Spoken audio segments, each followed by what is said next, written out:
পালং শাক দিয়ে ডাল কি যে মজা, কি বলবো। আমি আগে 4টে ভাত খেয়ে নিই, তারপর আপনাদের সাথে রেসিপিটা শেয়ার করছি যে আমি কেমন করে রান্না করলাম। পালং শাক দিয়ে ডাল কিন্তু খেতে সত্যিই খুব মজা হয়। আসসালামু আলাইকুম সবাইকে। এই পালং শাক যদি মসুরের ডাল অথবা মাসকলার ডাল দিয়ে রান্না করা যায় তাহলে তো কোনো কথা নেই। তো চলেন আমি কেমন করে রান্না করলাম আপনাদের সাথে শেয়ার করছি।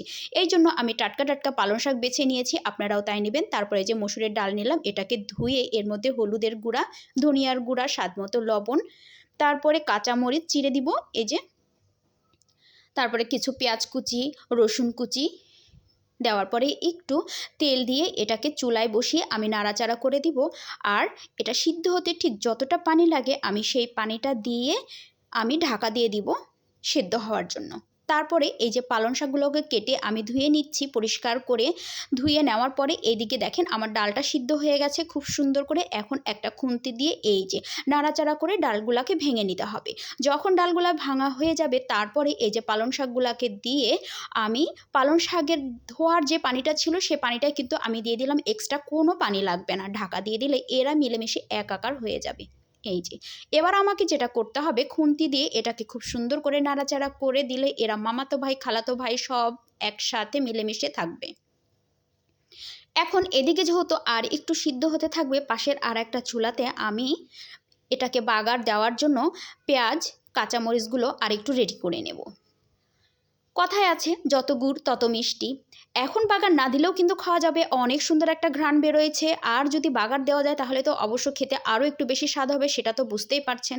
তো আমি পাশের চুলাতে চলে আসলাম। তো প্রথমেই আমি একটু জিরা ফোড়ন দিলাম, তারপরে রসুন কুচি, একটু পেঁয়াজ কুচি আর কয়েকটা যেহেতু কাঁচামরিচ চিরা ছিল সেটুকু আমি দিয়ে দিলাম। এখন 1 চিমটি লবণ দিয়ে দিব যেন তাড়াতাড়ি এই পেঁয়াজগুলো সিদ্ধ হয়ে যায়। আমি বরাবরই 1 চিমটি লবণ দিই, আর নতুন পেঁয়াজ তো 1 চিমটি লবণ দিলেও কিন্তু সত্যি তাড়াতাড়ি পেঁয়াজটা ভাজা হয়ে যাবে, আমার গ্যাস খরচটাও কম হবে। তো এদিকে আমি ধনে পাতাটা কুচি কুচি করে ডালের মধ্যে দিয়ে দিলাম। আমি ধনে পাতাটা একটু ডাল বাগার দেওয়ার আগেই দেই, তাহলে খুব সুন্দর করে তেলটা ধনে পাতার সাথে লেগে যায়, দেখতে ভালো লাগে এবং খুব সুন্দর সবুজ কালারটা থাকে।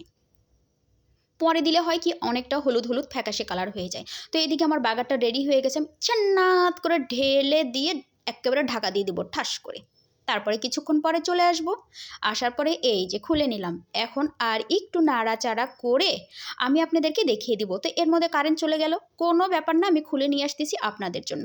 এই দেখেন আমার হচ্ছে পালং শাক দিয়ে ডাল রেডি। এই গরম গরম ডাল দিয়ে এক মুঠ গরম ভাত তৃপ্তি করে খাওয়া যাবে। সুন্দর করে একটু ডাল আমি ঢেলে নিলাম, আর সেই সাথে একটা কাঁচামরিচ নিয়ে নিলাম। তো আমার মনে হচ্ছে আর একটু ডাল লাগবে, তো আমি আর একটু ডাল নিয়ে নিলাম। আপনারাও এভাবে নিয়ে নিতে পারবেন। তো এই ছিল বন্ধুরা আজকের আমার রেসিপি। তো সবাই ভালো থাকবেন, আল্লাহ হাফেজ।